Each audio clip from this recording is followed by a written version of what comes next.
श्री शिवाय नमस्तुभ्यम। हर हर महादेव भक्तजनों। आइए भक्तजनों 39वें अध्याय की ओर बढ़ते हैं। ब्रह्मा जी बोले, हे नारद, देवताओं ने भगवान सदाशिव की प्रार्थना करते हुए हे प्रभु क्या कहा कि हे प्रभु, आपके महान तेज तथा महिमा का वर्णन नहीं किया जा सकता है। आपने कृपया करके सबरी को मुक्त किया तथा सुमना को भी परम पद दिया है। आपकी सेवा करके अनेक पापी आपके लोक को प्राप्त हुए हैं। आप पर ब्रह्मा परमेश्वर तथा सबके स्वामी हैं। उत्पत्ति, स्थिति तथा प्रलय, यह तीनों कार्य आपके वश में रहते हैं। आप ही हम सबके रक्षक हैं।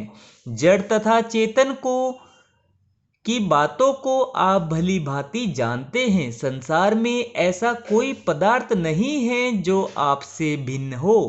यह संपूर्ण संसार एक वृक्ष के समान है। उस वृक्ष का एक अंकुर, 2 फल, 3 मूल तथा 4 रस है। आप स्वयं ही आकाश तथा पृथ्वी के रूप हैं। निकट तथा दूरी सब में आप विद्यमान हैं।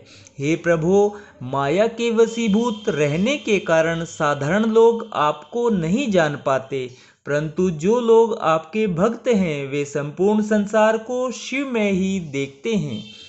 आपका स्वरूप निर्गुण है, परंतु भक्तों पर कृपा करके आप सगुण भी बन जाते हैं। बहुत से लोग आपकी चरण रूपी नौका का सहारा लेकर संसार सागर से पार उतर गए हैं। आपकी भक्ति के बिना आवागमन से छुटकारा नहीं मिलता। आपके भक्त आवागमन से सहज ही छूट जाते हैं और सदैव निर्भय होकर आपके चरणों की सेवा द्वारा परम पद को प्राप्त कर लेते हैं। हे स्वामी, आप उत्पत्ति के समय ब्रह्मा, पालन के समय विष्णु तथा प्रलय के समय हर का स्वरूप धारण कर लेते हैं। वेद, कर्म, जप, तप, योग तथा ध्यान आदि द्वारा आप प्राप्त होते हैं। यदि आप सगुण रूप धारण नहीं करते तो हम लोगों को सहज ही मोक्ष पद किस प्रकार प्राप्त होता। आपके नाम तथा गुण अनंत है और उनका वर्णन करने की सामर्थ्य किसी में नहीं है। हम में आपके समान बुद्धि कहाँ से आई।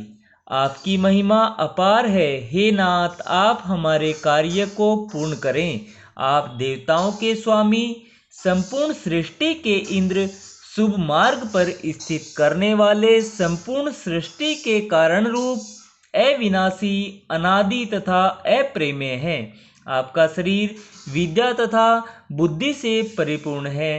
हे प्रभु, आपका पवित्र स्वरूप भक्तों के हृदय में वास करता है।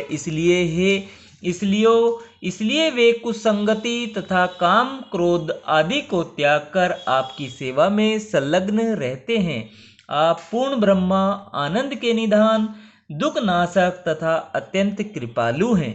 आप इच्छा रहित, अद्वितीय, निरीह तथा पर ब्रह्मा है। आपने ही सबसे पहले शरीर धारण किया था।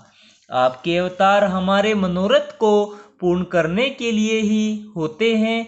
आपके उन अवतारों की महिमा अपार तथा अप्रेमेय है। हम लोगों का मन आपकी महिमा को कहाँ तक जान सकता है।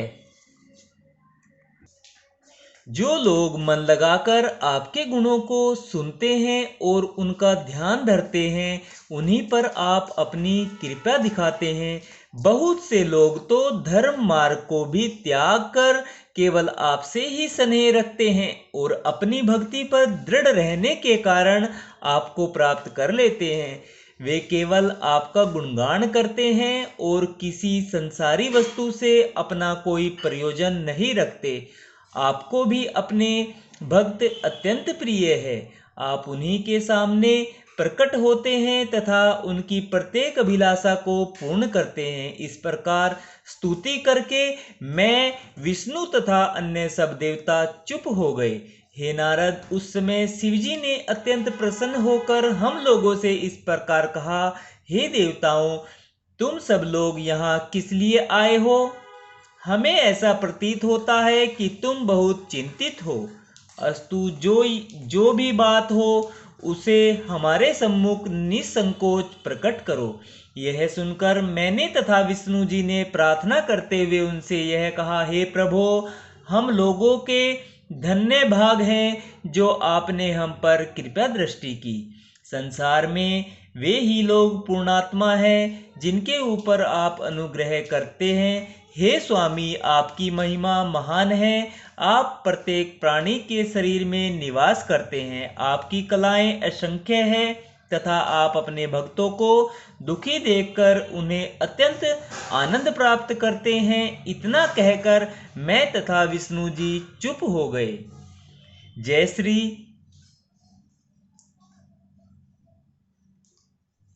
श्री शंभु, जय महादेव, हर हर महादेव, श्री शिवाय नमस्तुभ्यं। भक्तजनों, आज हमने 39वें अध्याय का भक्तजनों आनंद लिया है। कल हम 40वें अध्याय का आनंद लेंगे। हर हर महादेव, श्री शिवाय नमस्तुभ्यं।